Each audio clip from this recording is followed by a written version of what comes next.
Good morning, Rollermancer, and yes, I was muted. That is... Man, that's irritating. We'll have to do the same thing again tomorrow. I'll quickly run through it.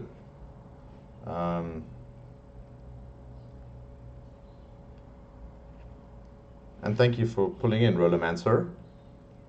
I was just describing the different drawings, so I'll just start again. It's a quick presentation anyway. So today's theme is about drawings and different types of drawings you get in designing a building. So the first kind of, if you imagine this is your building, if you imagine this is a building, then what you get essentially, you can essentially cut it in, you can get two types of drawings to describe the section of it. And that's if you cut it in half, you cut it along its short axis, you get the cross section. If you cut it along its long axis, you get a longitudinal section. Those two words over there. And what they're basically doing is they're describing what the building is made of. You know, you've got your foundations underneath, you've got maybe a window, you've got a truss that maybe supports the roof, all of that. And this will describe the frequency of those trusses. It also describe this kind of section here, what's happening with this in terms of foundations and etc. And so through that process, you've described that building in these two axes. And the reason we do these drawings is essentially so that someone can take that information and then build it. Also, it goes explain. You can use it through meetings when you're describing the building, so the clients can go, "Oh, okay, cool. This is what the building looks like." The big problem, though, is that drawings generally are very hard to read because it's not, if you're not something practiced in it, you're not going to understand what's going on. So normally, what happens is that when we're doing client presentations, we'll use perspectives to do these kinds of presentations, because that's something we can understand, because we all work in the three-dimensional world. As soon as you take the 3 dimensions, you turn it into 2 dimensions, it becomes very challenging to understand exactly what's going on. The other kind of section that you get is a horizontal section, which is shown over here. It's called, if this is your building, it's called a plan, essentially. And you get, there's the plan over here, and you're cutting parallel to the ground, essentially, if the ground was flat, or parallel to the ground, to the floor, rather.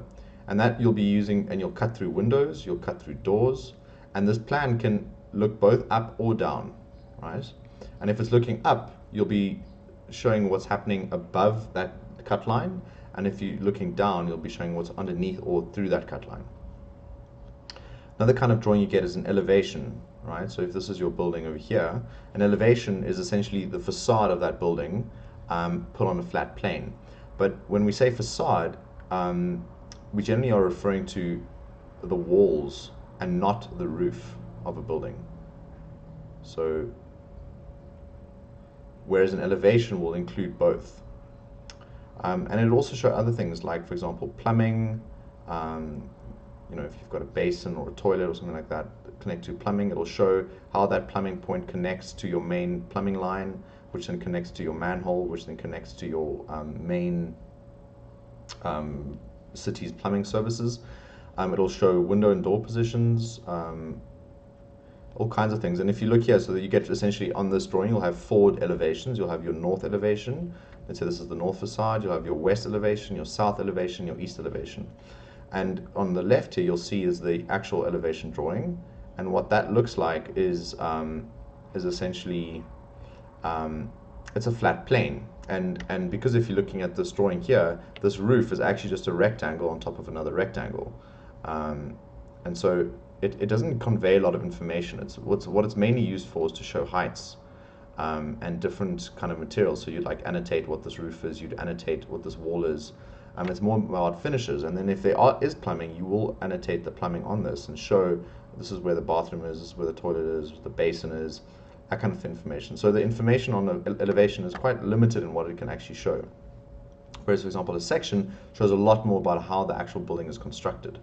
The big shortcoming of an elevation drawing is that, let's say, for example, this wall, instead of it being flat, was a curved wall. And it did that. This elevation drawing wouldn't be able to represent this. It would look the same as this. So there's a gap in the kind of knowledge that it can convey, or the information it could convey of elevation drawing.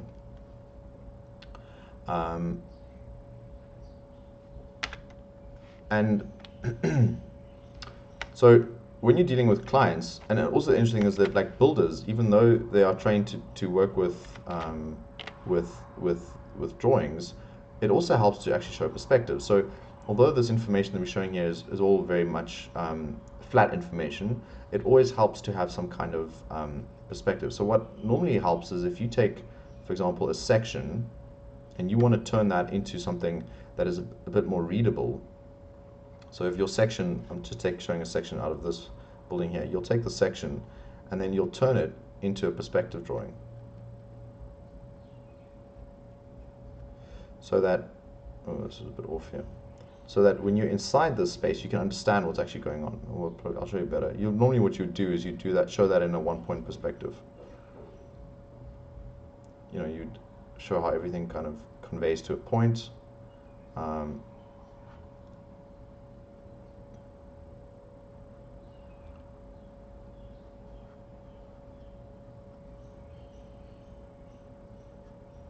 So what you're doing now is you're conveying both structural information in terms of there's a truss here, it's holding up the roof.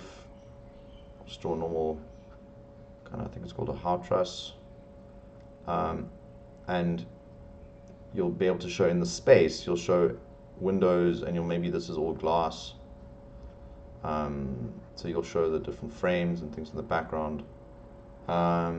And so in that kind of instance, you're showing both a structural drawing as well as its experiential drawing. So it's a detailed documented drawing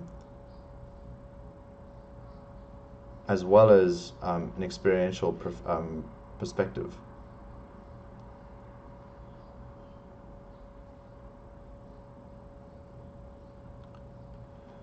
Now, when you're doing drawings, let's say for example you're building. Let's say, so I've drawn very simple rectangles here. Let's say, for instance, your building kind of does something like this. It sweeps. And let's say, for instance, the roof changes. So the roof is quite tall here, it's quite low here. And as it goes down, it sweeps and becomes lower. What's happening is the truss inside that roof is changing every couple of meters to create this, or actually every time, every truss will be unique essentially. And let's say for instance, let's draw this through. Oh. And so what happens then is that instead of having to just have, you know, one section and one longitudinal and one cross section, you need to then essentially have a section for almost every iteration of this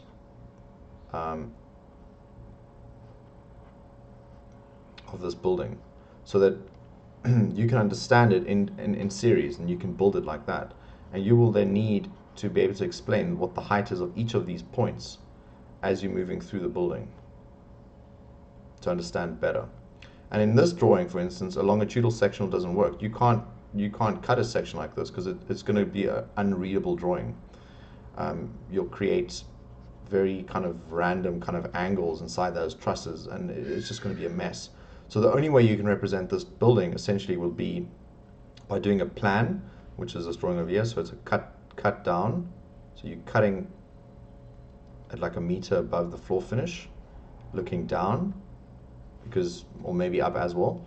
And then you'll have these cut buildings. And if you look at the elevation is almost also going to give you no information. The elevation of this will just be a flat plane essentially with the roof on top. And sure, you can show the change in the gradients by densening and loosening these lines that I'm showing now, and that'll kind of give the illusion of it sweeping and deepening out and coming forward and back, but it's not accurate enough. So it's not a true representation. It's not a real representation of how to build. So I mentioned all this, and there's a drawing here on the right that I haven't actually discussed before unmuting my mic. So the big thing that's happening here is that the reason we do this is that when we're designing a building, we're designing a three-dimensional object on 2 dimensions using either paper, drawing, or on PC or Mac PC or computer, using programs like AutoCAD, And then sometimes, or what's happening now is that most programs are actually, we're designing buildings in 3D. And those would be programs like Revit or AutoCAD, ArchiCAD, sorry. And by learning these three-dimensional programs, we're creating a three-dimensional object in virtual space, and then from there we're converting that into a two-dimensional object, giving that two-dimensional object to the contractor, and then that contractor then takes the two-dimensional object and reconverts it back into a three-dimensional object. Now you'll see that there's a disconnect here, because if we just were able to give the three-dimensional object directly to the contractor or to a 3D printer, for instance, then you wouldn't need all of this information. All these drawings essentially become irrelevant because you just give them the guy the model and he just builds it. Now I mention this just because although this is super important to know currently, I can foresee this changing quite dramatically in the next 5 to 10 years, where buildings are no longer designed and drawn up and documented like they are currently, but rather these models are given to contractors and they then have to just build the thing. The big problem is, the big problem is when you get to things like details. Because these programs are unable to really convey the finer detail of a building, there's a shortcoming there. Now, I actually just wanted to quickly talk about that last thing, and what you get is essentially when you have a section, since you've got your wall, you've got your floor, there's a specific junction, and where those two connect, that's generally where we as architects would design details. And I'm circling them because I'm just showing you where these details would take place. Maybe there's a window, and we would detail the top and the bottom of that window, and maybe at the top of this truss we would detail that. And so this last kind of drawing that you get is a section, so it's a kind of same as we've got over there, except it's much more blown up. So let's say, for instance, normally you would have, your floor about this thick shown on a drawing, your wall maybe about that thick. On a detail, you'll show the tile, you'll even show the different kind of tile, you'll show the grouting, you'll show the screed below that, you'll show the surface bed below that, you'll show the waterproofing layer underneath that, you'll show the wall, and you might even show the bricks if you're, that kind of architect, if that's the kind of detail that you go into. I don't normally do that because I think it's a waste of time. And you'll show the waterproofing and how it runs up and how it creates a DPC, and you'll show maybe the skirting if that's what you're using. So you'll go into quite a lot of detail actually in explaining what's actually happening at each of these kind of points. And generally details happen when there's a junction, when there's a connection between steel and wood and masonry, concrete and brick, or whatever these kind of connections are. Glass, obviously, also. How to deal with waterproofing, how to deal with water. All of these kinds of drawings come together, and you come together to kind of document the building, to explain how to actually build it.